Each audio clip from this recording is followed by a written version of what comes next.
Hello everybody, so today we're talking about what would first appear to be two completely separate topics, but actually they're connected. And they're connected because they both pose a bit of a pain in the bum for Elon Musk, the world's richest man. So the challenge is to two of his companies, Tesla and Twitter. So Baylee, what's going on? So we're talking about two stories.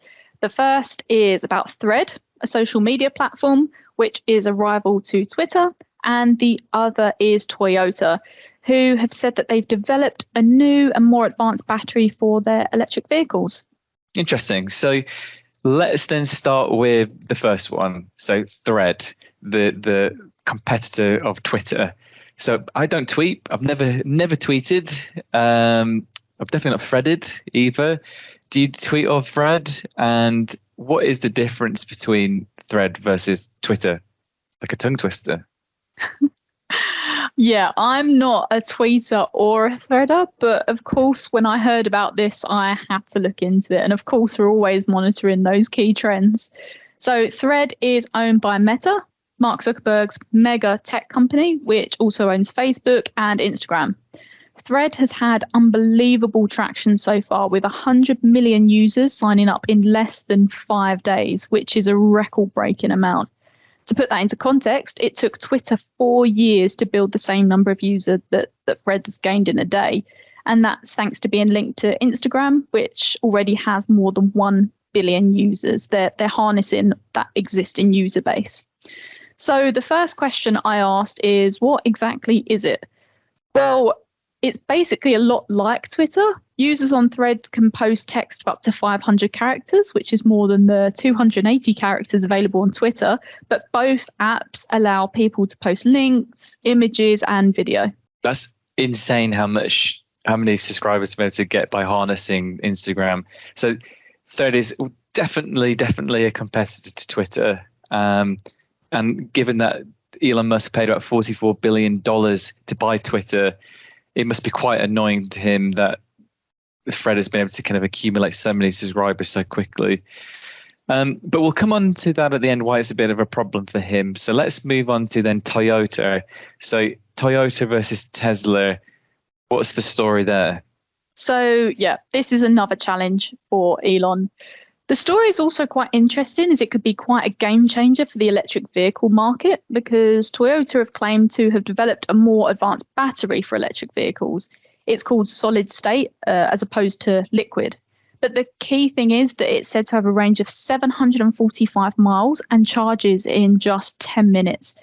A significant development, right? For comparison, charging times for Tesla take hours, potentially between 1 and 8 hours, and the range is less, probably around 400 miles.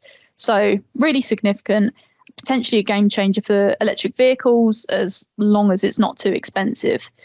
But they plan to roll out in 2025, so a bit of time yet before this all becomes a reality. Interesting. Yeah.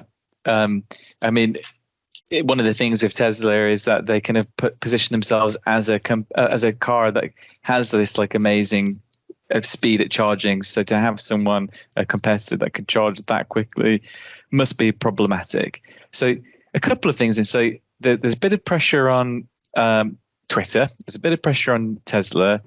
Elon Musk must be a bit peeved about all of this, surely. Yeah, it would seem that he's a little bit annoyed.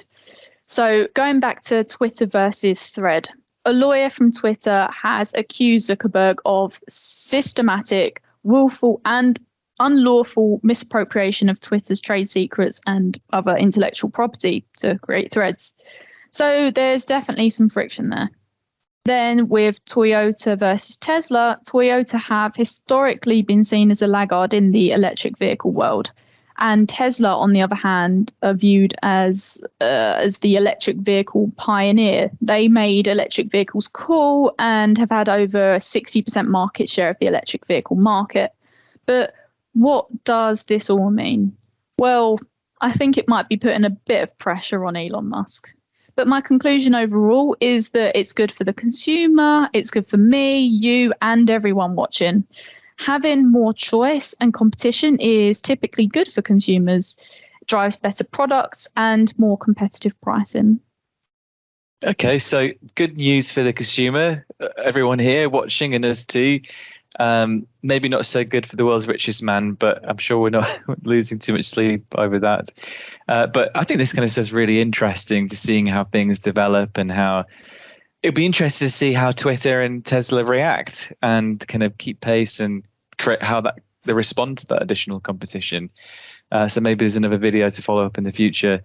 But Baylee, thanks as always for your time today. Thanks everyone for watching, and we'll be back again next week with another episode.